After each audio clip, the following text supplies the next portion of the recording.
What up, guys? Here I am on the free motion cable pulley. Couple features that I just want to highlight. So you can adjust the height of the arms just by pulling this little lever here. You can go all the way up. You can drop it all the way down.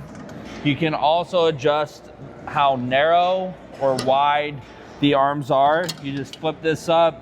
If you want to go super wide for like a fly or something, you can go super wide. If you're trying to do just a bicep curl, you can bring it super narrow. Another thing that I like about this is the weight stack allows a lot of versatility. So you can go super, super light all the way up to 3 pounds, or you can drop it all the way down to 80 pounds.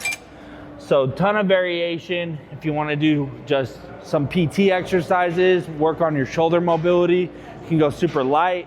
If you're trying to do a press, you can bring a bench in, you can set it to 80, go super heavy. Tons of different options on this. I also like that it shows a few different ways that you can utilize this just on the back of the machine. So if you ever have questions on what are different exercises that I could use on this, they're nicely and clearly posted on the back of the machine. So that is a great piece of equipment here at the gym.